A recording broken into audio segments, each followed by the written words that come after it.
Good morning, everyone. Welcome to the Thursday, August 20th edition of the MMAOB Daily Podcast. I'm your host, as always, Adam Martin, and I'll be taking you guys through the latest in the world of mixed martial arts. Riding solo today, guys, but if you missed Tuesday's episode of the podcast, myself and my co-host Cole Shelton broke down the entirety of UFC on ESPN 15. There were a couple fights that switched since Tuesday. 2 fights fell off, and now we have 2 new fights. I'll talk about those today. I'll give my picks for them. But definitely check out the rest of the picks and breakdowns that we did on Tuesday's podcast if you missed it. But today's going to be a busy episode once again. Bellator 244 preview. That's the bread and butter. But there's a lot of other stuff we'll talk about today. UFC and ESPN 15, the new fights that were released this week. I'll break down those fights. Dana White's Contender Series 29. I'm going to recap that. And there's a lot of news to talk about, a lot of fight announcements, some really good fights coming up. And, of course, some big news at 205 pounds. But let's start with Dana White Contender Series 29. I'll get rid of that right out of the way here. Definitely a decent card. Definitely some nice finishes here. We actually had 3 finishes on the card out of 5 fights. Dana White ended up giving out 4 contracts, and I think it's fine to give out 4 deals on this episode of the show. I think all 4 fighters that got the deals were well deserving. Now let's start at the bottom of the card, work way up. First fight of the night was the guy who didn't get a contract, Kenny Cross.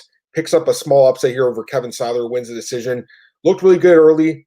Kevin Siler terrible in this fight, by the way. I think he might get another shot like down the road, maybe next year on the Contender Series, but this guy is definitely not, I don't think, close to the UFC right now, which is exactly why we have this show, so we can see where these guys really are. He was undefeated coming in. He didn't look like an undefeated fighter. He didn't look very good in this fight. Kenny Cross, nice start to the fight. First 2 rounds in the bag. Third round got really tired, though. I think you could give him the third round, but Siler definitely fought back hard in that third round. There's a lot to like about Cross. There's some stuff that obviously Dana White didn't like either. The fact he didn't get the finish, the fact he tired out in the third round, I can see why he didn't get a contract. I think you'll probably see this guy fight on Contender Series maybe later this season, if not next season. He'll get another shot in the Contender Series, but I don't think he's really UFC caliber right now. It's still possible they could bring him in on a short notice fight. They're bringing a lot of guys in right now that are not really UFC caliber, to be honest. But based on this performance, I wasn't super impressed. But definitely this is a guy who could make some adjustments to his game. And to be fair to him, and like he said to Dana White on his way out of the octagon, he had just cut weight 2 weeks ago for a fight that got canceled. So maybe, give this guy a little bit of a break. But based on this performance, you can't give him a UFC deal. Next up, the guy I was talking about on the podcast on Tuesday, this is the guy who was hyping me up. Josh Parisian defeats Chad Johnson, first-round knockout. Once again, the 50-pound weight advantage came into play in this fight. A much bigger heavyweight in Josh Parisian over a guy, Chad Johnson, 215. This guy should not be fighting heavyweight. He's a light heavyweight. You've got to cut 10 pounds and make 205, man. So, hopefully that guy's back. I thought he actually looked pretty good in the early goings of the fight. His striking is pretty sharp, good speed, but once Parisian got close to him and was able to get the fight to the ground, it wasn't competitive. He just used his weight on Johnson to pretty much control him on the ground, eventually get top position and just rain down ground and pound and just knock out Chad Johnson with punches. It was a really good performance by Josh Parisian. This guy's good, man. I think he could beat a lot of guys right now heavyweight in the UFC, so I'm excited to see him get signed. He wasn't awarded a deal. I expect him to fight on a card very soon. I think within the next month, you'll probably see a short notice fight for Josh Parisian against a guy with maybe, 0 fights in the UFC or 1 fight in the UFC in the heavyweight division. I'm definitely excited to see what's next for him. Maybe like Chris Daukaus, the guy who just fought last weekend, he could fight him. That'd be a really fun fight. 2 guys that throw bombs. So I think that'd be a good fight. But I think Parisian right now, 6-fight win streak, guys. He's kind of a sleeper at heavyweight. Dana White says he wants him to go to the UFC PI, lose some weight, get in shape a little bit better. I think he could be a problem for a lot of fighters in this division. Very high in this guy. Next up, we had a really nice performance here by Uriah. He defeats Matt Dixon via third-round TKO punches. Wow, what a comeback. Seriously, Dixon looked pretty good early on. He did get really tired in that second round. Third round, obviously, he was exhausted. And Cossey took over. This guy's cardio was sick. Great cardio, man. Very impressive performance here coming back late in the fight. Obviously, he was losing early on, so there's some concerns, but the fact that he was able to persevere and come back late and stop the fight before the end of the third round, very impressive. He did get signed to the UFC as well. Dana White was kind of hesitant because in this fight, at the end of the second round, he did like a fist bump thing before the actual horn ended, had signal to end the round, which I saw. I was watching on TV and I'm like, what's this guy doing? He just wanted to get a breather, I guess, a few seconds early. His opponent, though, should have thrown a punch at him. His hands were down. So that's the kind of thing that obviously Dana White does not like, but the fact that this guy was able to get a finish late in the third round, I think that's something he does like. So he got a deal, and I'm fine with it. Next up, Cheyenne Buys defeats Hillary Rose via unanimous decision, 327 across the board. She was also given a deal. She didn't get a finish, but I think her performance was very impressive. Good striking, man. Good cardio, very aggressive. Definitely has a good personality as well. And like I said on Tuesday, I mean, this is someone who's really marketable. Go to her Instagram. She's marketable. Dana White checked out her Instagram. She was like, Dana, look at my Instagram. So, this is someone who's marketable. And I think she could be someone that is kind of a dark horse too at 150 in the UFC. Definitely would like to see more of her ground game for sure. But as far as her striking goes, guys, it looked good. It looked fast. It looked sharp. I think it's a good signing by the UFC. Even though she didn't get the finish, I think she looked good in this fight. And finally, in the main event, we had Luis Cossey defeats Victor Reina via first-round TKO. Of course, he got a contract as well. Man, very impressive performance by this guy. Both Cossey brothers got deals. I mean, it's pretty cool to see two brothers in the UFC. We've had it over the 25 years or so of the UFC, 27 years of the UFC. We've had a few brother combinations from time to time. The Miller brothers, the Hughes brothers, the Lozon brothers. But these guys, these Cossey guys, man, they're young. And unlike a lot of those other guys that I mentioned, they were kind of like older when they entered the UFC. These guys are like in their 20s. So they're both, I believe, 7-0 now with 7 finishes. These guys are impressive, man. I don't know what their mom and dad are feeding them at home, but these guys are good. So I was impressed by their performances. Me and Cole were kind of down on them during the podcast breakdown, just based on their lack of competition. Like I said on the show, though, sometimes these guys are sandbagging on the regional scene. They're not really fighting it up to their abilities. Once they get to like a higher level, they're actually showing off what they can do. And I think in this fights, these guys both show that they're very dangerous, especially this Luis Cossey guy, knocking a guy like Victor Reina, who's very experienced. That's a great win for him. So I think all 4 of the deals the UFC gave are fine. I'm okay with it. Cross, I wouldn't have given a deal to either, so I'm cool with it. The only real, I guess, question mark was Buys because you didn't finish your fight, but that division could always use some talent. So overall, it was another good episode of the show. And week 4 comes up next week, which, of course, I'll break down then. Masio, good morning, man. How's it going? Good morning, Adam. Good morning, Masio. Okay, so got that out of the way.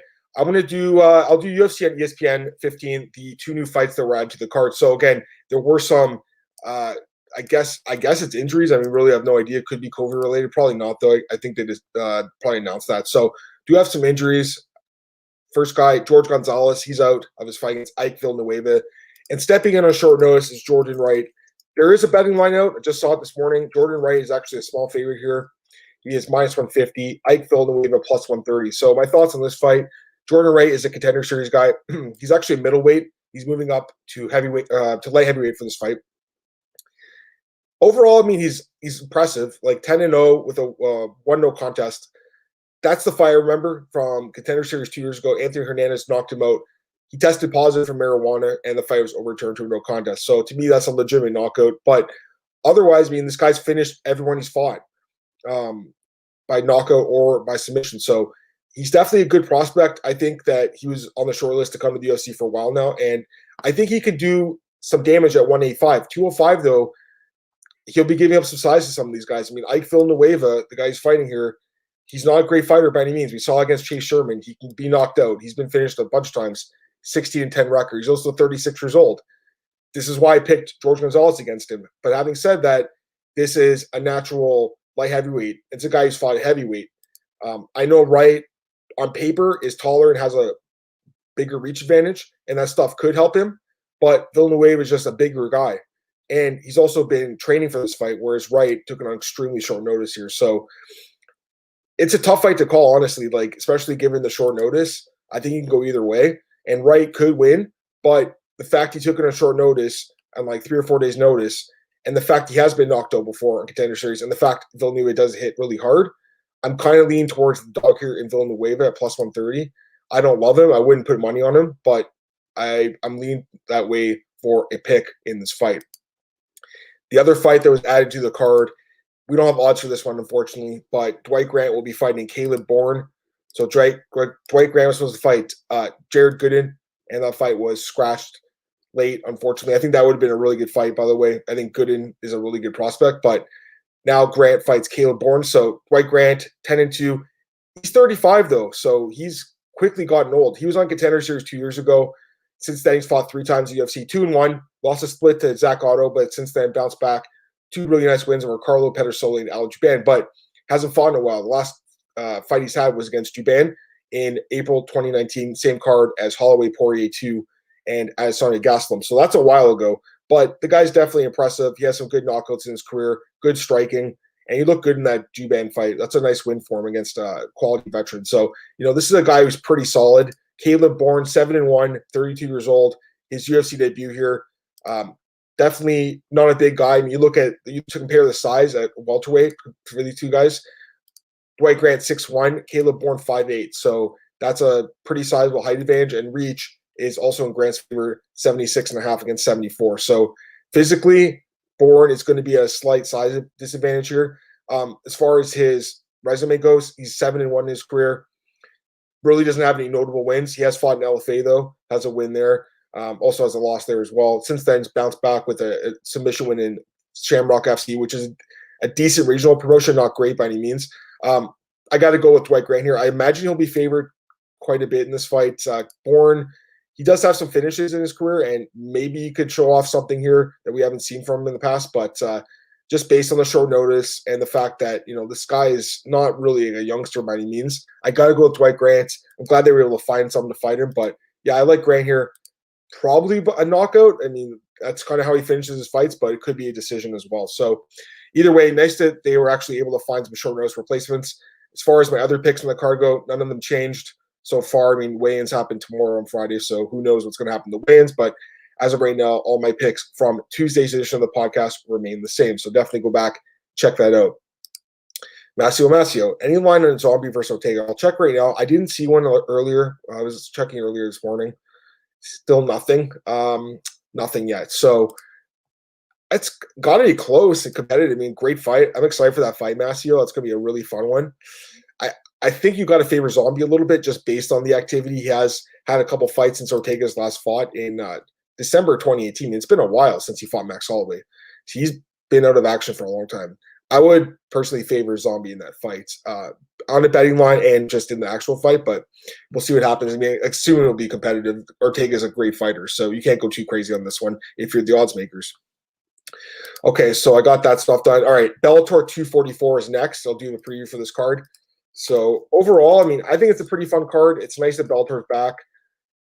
I still wonder the long-term viability of Bellator. I mean, they spend a lot of money. It doesn't seem like they've ever really, gotten as big as they wanted to, but it's nice that we do have an option besides the UFC for fighters to go to and fight. So the prelims on this card, we don't have odds for them. They might drop, actually. We've had a lot of prelims for Bellator, preliminary odds for Bellator drop like day of the fight. So tomorrow's Friday. I assume we'll see some odds drop on Friday. But as of right now, I'm not going to break down the prelims just because I don't have betting odds, but I will go through them really quickly. So first fight, catchweight bout, John Jesus against Vladislav Perevchenko.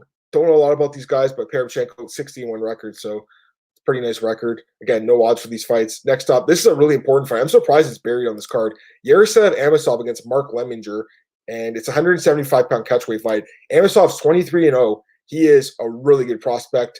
4-0 in Bellator. Look at these wins he has. Ed Ruth, Dave Rickles, Eric Silva, Gerald Harris. I mean, that's nice. He has a nice win over Roberto Soljic, who's a really good fighter from a couple years ago. Man, this guy's impressive as hell. I mean, 23-0. I don't understand why he's buried in these prelims, guys. He should be on the main card. This is a guy they should be pushing. I know the fight was booked on short notice, but still, it's kind of weird. Mark Lemminger, 11-1, pretty good prospect too, 4th straight win streak. But yeah, I mean, you got to go with Amosov here. I mean, if there's odds for this, I assume he'll be a big favorite. Next up, Weber Almeida against Salim Dinov. Don't know a lot about these guys, but that's a featherweight bout. Next up, lightweight bout, Vladimir Tokov against Chris Gonzalez. We have a featherweight bout, Lucas Brennan against Will Smith. Not that Will Smith, and not that Will Smith either. Another Will Smith. Next up, lightweight bout, Adam Piccolotti against Sidney Outlaw. I think that's a fight a lot of people want to see. Piccolotti and Outlaw. They're not like elite talents at lightweight in Bellator. They're like just a step below guys like Chandler and Henderson. Piccolotti, 12-3. He's won 3 of his last 4 fights. Sidney Outlaw, 14-4. He's won. Actually, well, he had that loss to Chandler. That snapped a 9-fight win streak for him. So this guy's really good. He had that win over Roger Huerta. I would favor Sandy Alou in this fight, despite that brutal knockout in his last fight. And the main event of the prelims here, great fight. Eric Perez against Josh Hill. This is a really good fight. Another fight that could be in the main card. Eric Perez, 19-7. He's a guy that a lot of people talked about back in the day as like a future bantamweight title contender in the UFC. For some reason, it never worked out for him. He was cut coming off a loss, couple of wins. Coming off a couple of wins, which is really weird. He did lose his last fight in Bellator to Toby Misak. That was a pretty big upset, but before that, he won 5 straight fights. I still think he's a guy that Bellator is going to try pushing because he is 30 years old now. He's not really a prospect anymore, but he's a guy that does have a little bit more potential to show than what he has. Takes on Josh Hill here, 19-3, 33 years old now. Josh Hill is a Canadian guy, very well aware of who Josh Hill is. He has fought on the Ultimate Fighter before. Didn't work out for him, but since then fought in WSOF. He's fought in a couple other organizations like TKO, and of course he fought in Bellator his last fight earlier this year and picked up a win. I think that was on the last Bellator card before their hiatus back in February. 3-fight win streak for Josh Hill, won 5 of his last 6. This is a close fight for sure. Eric Perez is solid. I kind of favor Josh Hill though, just based on the wrestling, based on the grinding ability, and based on Perez kind of being disappointing. So I would favor Josh Hill in this fight. Kind of interesting. You have two guys, 19 wins. Someone's going to get the 20 wins here in this fight, unless there's no contest or a draw, but hopefully not. I do kind of favor Josh Hill a little bit though, guys. So we'll see what happens as far as the odds go. If he's available as a dog, definitely someone to take a look at as a dog. All right, let's get to the main card here. It's actually a pretty good main card. Again, I think I would have put the Amosov fight on the main card just because it's such an important fight. I think at welterweight with Amosov being like right there in regards to a title shot, but that's neither here nor there.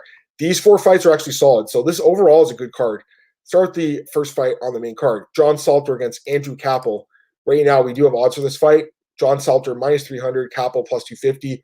Definitely not surprised John Salter's favored. This guy's really good. Underrated fighter, man. 17-4 record. He's 35, so he's a little bit older, but he is really underrated. You look at his Bellator resume, it's solid. Overall, he's won 9 of his last 10 fights. I mean, that's impressive, you know, and in Bellator, he only has the 1 loss to Rafael Lovato Jr., and that's a guy that is not really a bad guy to lose to. He has some nice wins. Dustin Jacoby just signed to the UFC, beat him.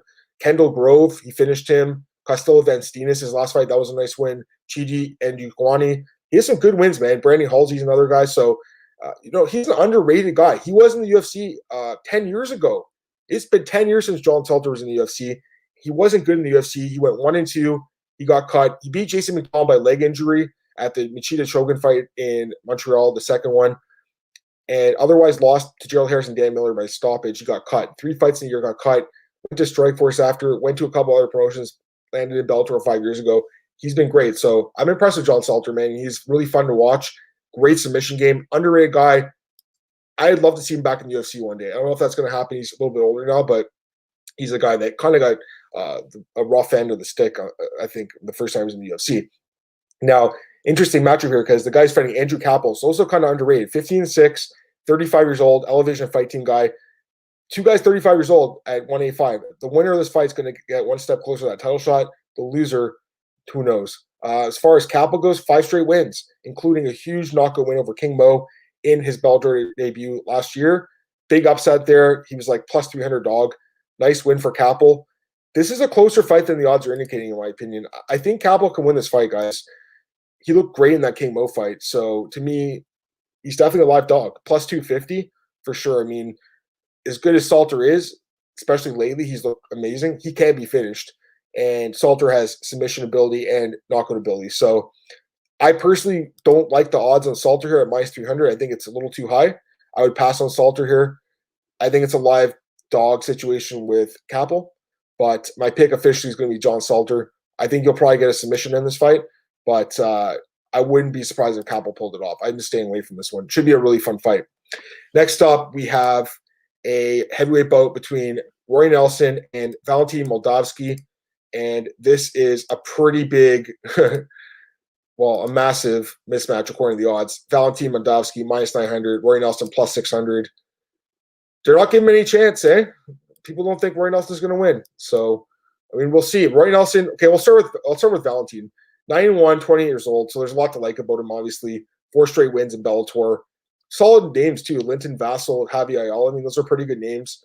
has a win over Carl Aberkson and Rising a couple years ago. One loss in his career, Amir Ali Akbari, and that guy's really good. Split decision in a Rising fight.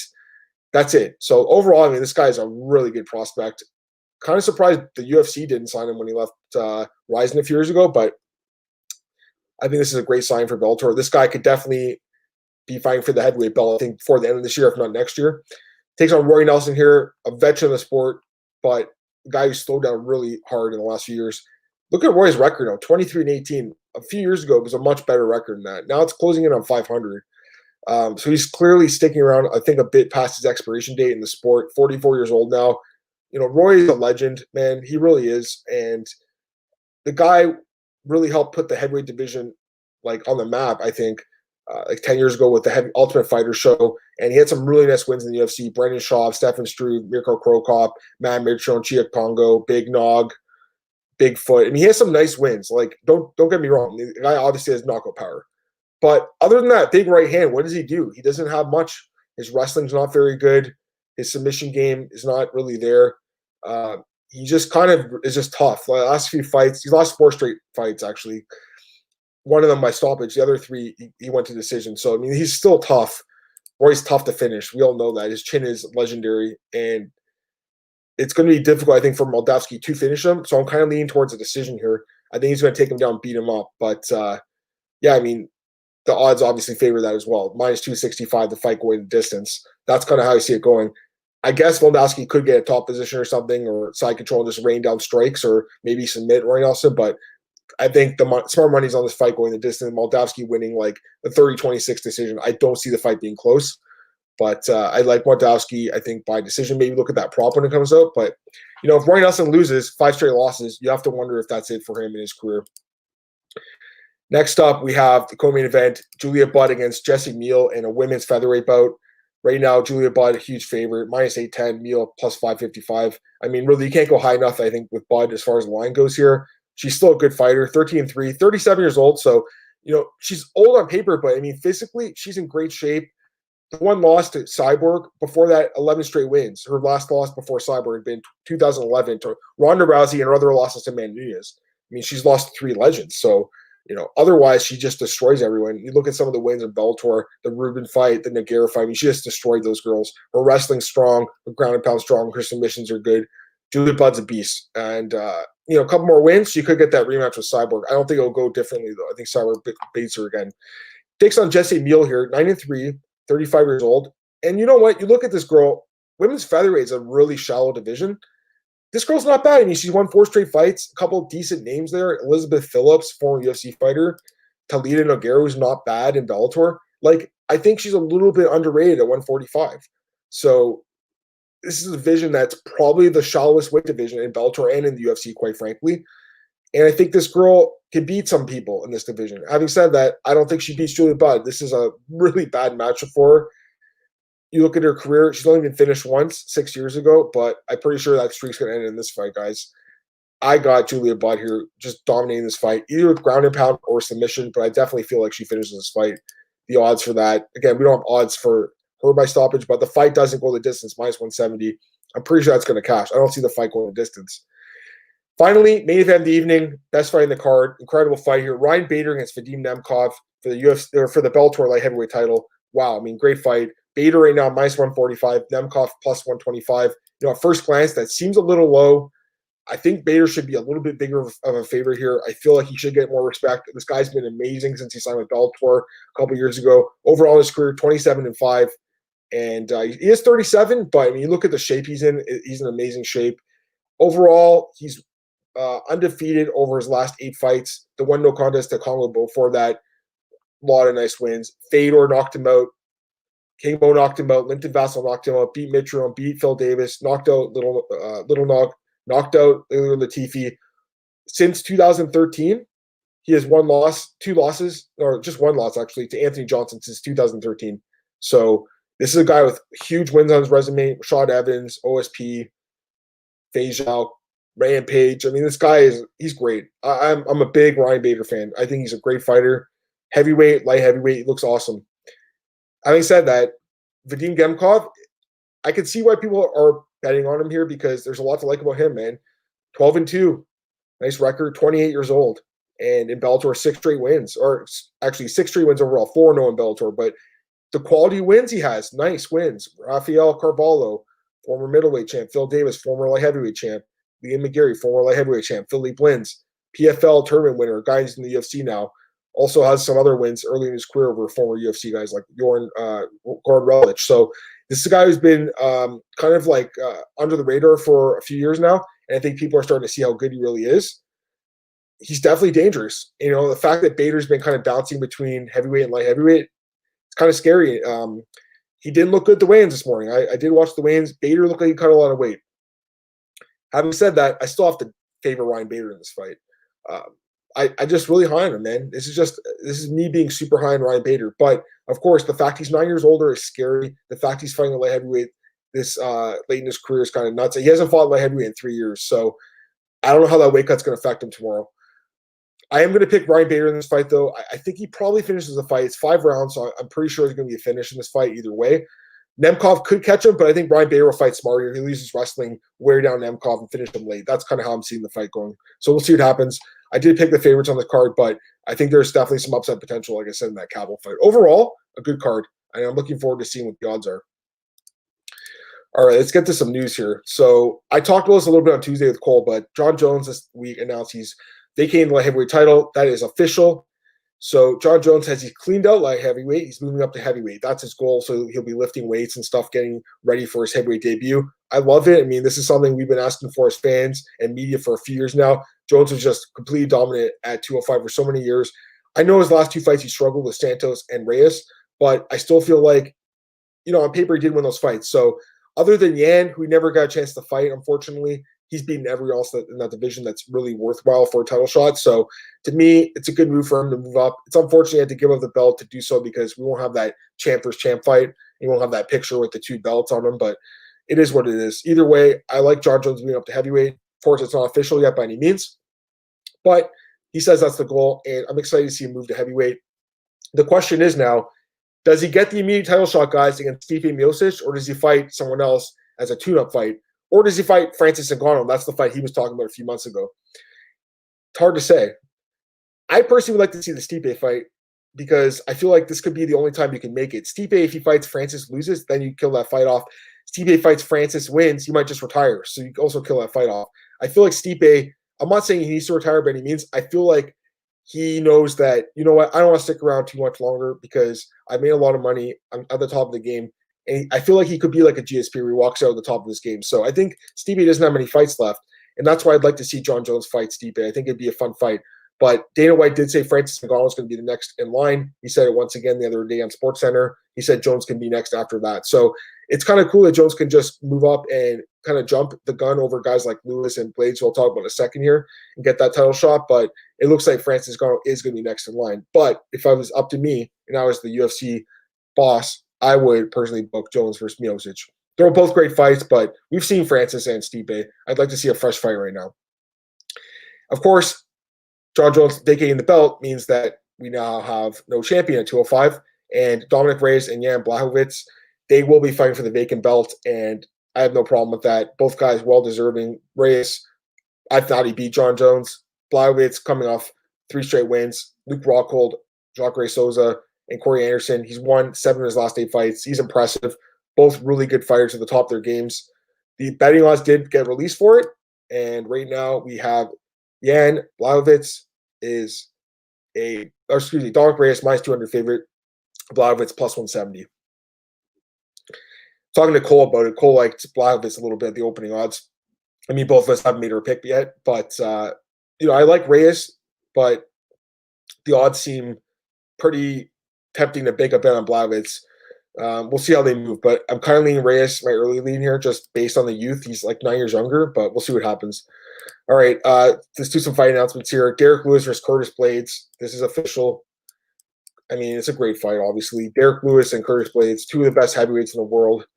Derek Lewis, nice little win streak here, 3 straight wins over Olenek, Latifi, and Ivanov. He'll be taking on Blaydes at UFC Fight Night 185 in November 28th at TBD location. Curtis Blaydes will be the main event, 5 rounds. He's on a 4-fight win streak, Curtis Blaydes. He's won 8 8 of his last 9 fights. I mean, the guy's impressive. It should be a great fight. Lewis can win this fight. He can land that bomb, but Blaydes with that wrestling, I think, will be favored in this fight. So I like Curtis Blaydes here, but it should be a great fight. Next up, Anderson Silva against Uriah Hall. This kind of came out of nowhere, but I like the matchup a lot. It's a winnable fight for Anderson. Uriah Hall is very inconsistent. He's a guy that obviously has amazing striking and a guy that is super dangerous, but he's so inconsistent. He's 36 now. It's crazy, eh? Like, he kind of got old quickly. He was supposed to fight Yoel Romero. The fight got scrapped because Romero was injured, but luckily they were able to book the fight against Silva here. Silva was looking for an opponent. This is a perfect matchup. A few weeks ago, I wrote an article about Anderson Silva and some potential opponents. I personally prefer the Shogun fight because they're both like aging veterans, or even a guy like what's his name, Goen Saki. I think that would be a good fight too. But Uriah Hall is a fun fight. I have no problem with this fight. Uriah Hall has won 3 of his last 4 fights, 2 straight wins. Bevon Lewis and Antonio Carlos Jr. as an underdog. He's looked good. Anderson Silva, he struggled, 2 straight losses to Jared Cannonier, Israel Adesanya. I mean, look at who he's lost to. Weidman twice, Bisping, Cormier, Adesanya, and Cannonier. Those are great fighters. So, yes, Anderson's been losing, but he's been losing to elite guys for the most part. The winner of Brunson, I thought he lost that fight too, to be fair, but still, I mean, he does have the win on paper over a guy who's in the top 10 from just a couple of years ago. Anderson, though, is 45 years old now, and this could be the last fight of his career. Dana White said he has 2 fights left. This might be the last one. I like Anderson a lot. He can win this fight because it's going to be a striking battle, and he could win just by kind of being a better striker here. But I feel like Hall, with the significant age advantage, I should say, at 9 years younger, that's huge for him. And just the fact Hall's been a little bit more active, a little bit more successful lately. He's been kind of putting it together. He can't get knocked out. Anderson could finish him here, but I think the smart money is on Hall being a pretty big favorite in this fight. Next up, Kay Hansen versus Cory McKenna. This one took me by surprise. You don't really see 2 like super young prospects. They're both 21. Kay Hansen coming off that win over Jin Frey. She obviously looked good in that fight. And Cory McKenna got signed last week off the Contender Series. And I was questioning why they signed her. Now I realize why they wanted to book this fight. They like this matchup. To me, this is almost like could be a Contender Series fight, but it's better than the UFC. At least they're going to make a little bit more money. But, McKenna's definitely solid. And who knows? And maybe she can give Hansen some problems in this fight just with her wrestling. But I think you got to favor Kay Hansen here, man, with that submission ability, just the youth. I think the confidence. You got to favor Kay Hansen here. Next up, Carlos Condit versus Court McGee. A winnable fight for Carlos Condit. I think Condit versus Anderson Silva actually would have been a really good fight.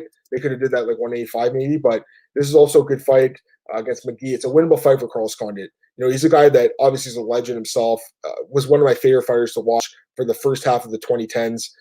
Really tailed off the last 5 years, though. 5 straight losses. He has only lost to really elite guys, though. Chiesa, Brazilian Cowboy, Magny, Maya, Lawler. I mean, those are not bad losses by any means. So, Carlos Condit is losing the top guys, but he's getting finished. The fights are not very competitive.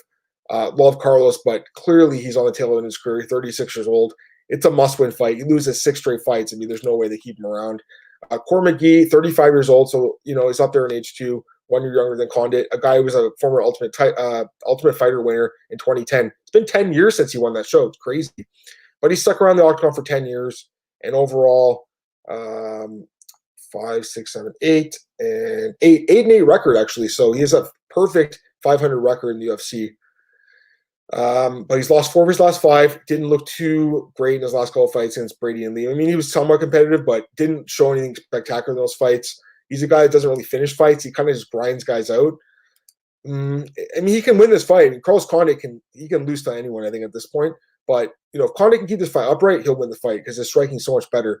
But if McGee can get those takedowns, it probably comes pretty easy for him. He just kind of tries to get takedowns. Condit's takedown defense is really bad. Very willing to give up the just give up his guard and go for submissions off his back, which don't really work out that often these days. Back in the day, Condit was a machine off his back, but not these days. So my lean would be towards Condit, but it's tough, man.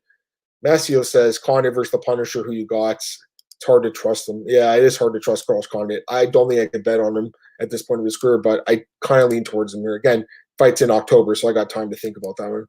Another fight that should be good, Alejandro Perez against Thomas Almeida. Love this fight here at 115. Both these guys are solid prospects. I mean, they're not really prospects anywhere, actually. Like, they've been in the UFC for a while. Perez, he's been in the UFC for 6 years now, so you can't really call him prospect. He is coming off 2 straight losses, but before that had won 7 fights in a row as unbeaten in a draw in there, 6 wins and a draw. So it's a guy who's dangerous, good wins in his career. Eddie Wineland, Uriah Alcantara, Matthew Lopez. He's solid. Coming off the 2 losses, though, including a knockout loss to Song Yadong. Takes on Thomas Almeida here. Thomas Almeida, I remember when he was like 22 years old, and he was in Legacy FC, or I guess he was 24 years old. But I remember when he was in Legacy, and he had that nice win, and he got signed. And it looked like for a while this guy was going to be a title contender in the UFC. Won his first 4 fights, then he got knocked out by Cody Garbrandt. That sent him back. He's lost 3 of his last 4 now. And he's a guy that his chin is definitely a question mark. Hasn't fought in over 2 years. The last card that Thomas Almeida fought on was Stipe versus Ngannou 1. So it's been a while. I do like Thomas Almeida, though, and his striking is really good. I think he can win this fight, but with the long layoff, with the chin questions, it's a tough one to be confident about. Next up, Jake Matthews against Diego Sanchez. I mean, I don't think I'd pick Sanchez against anyone. I know he won his last fight on paper, but come on, he was getting absolutely destroyed by Michel Pereira, who made a huge mistake there with the DQ illegal knee. To be fair, Diego, he did beat Mickey Gall last year, and he beat Craigway before that, so he has some nice wins, but we saw that Mego Chiesa fight, just got dominated.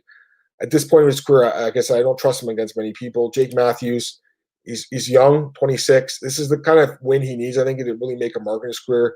Overall, he's won 5 of his last 6, 2 straight wins, but he's the guy that he'll get these wins over really low-level guys, and then he'll lose once he steps up in competition. I think this fight's a good matchup for him, though. I like Jake Matthews here. I think he just grinds it out. And last but not least, Shogun Hua versus Paul Craig 2. Fun fight.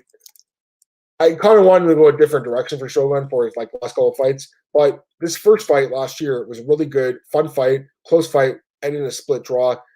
I think this solves the problem of who the better fighter was. So Shogun, again, he's 38 now. He's getting older. He's been pretty hot, though, lately. 5-1-1 over his last 7, coming off a win over Little Nog, undefeated over his last 3. So he's not completely shot at this point. Although if he sticks around too much, I think that chin's going to go at some point. I thought it went a few years ago, and somehow he's managed to keep it pretty good the last few years, aside from the Smith fight. Paul Craig, super inconsistent too. I mean, when he's on, he's on. His submissions are incredible, as we all know, but his chin's not great, and he can be submitted too. Overall, he is unbeaten over his last 3, including a win over Kadzimurov and Tigulov in his last fight. Paul Craig can win this fight by submission, obviously. He could knock out Shogun too, but it's a tough fight to call. I mean, I think you kind of got to lead towards Craig here at this point in his career, just because he's a lot younger than Shogun. But, Shogun's still dangerous. Could be an interesting fight.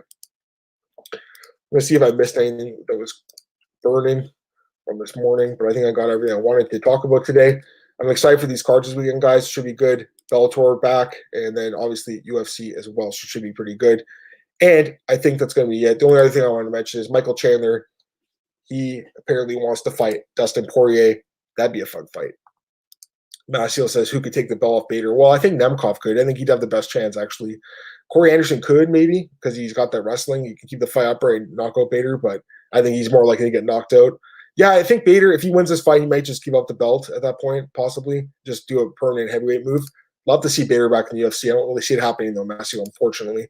But wouldn't it be nice to see Bader back in the UFC, even if he was at heavyweight? Because I think a lot of people are talking about Bader not with Jon Jones out of the picture, DC out of the picture. Now Bader can come back to the UFC and be the champ, maybe. But I'd rather see him fight heavyweight at this point in his career. He's 37, so he's cutting a lot of weight. Anyways, that's going to be it for today's episode, guys. I appreciate you tuning in. As always, you guys can check me on Twitter at MMAOB. Podcast available at MMAOddsbreaker.com, Anchor, Apple Podcasts, Spotify, Google Podcasts, available everywhere. Definitely subscribe, like, tell your friends about it, guys. I appreciate that. And check me out at MMAOddsbreaker.com, BJPen.com, MMARings.net.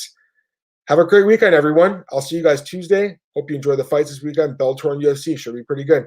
Bye.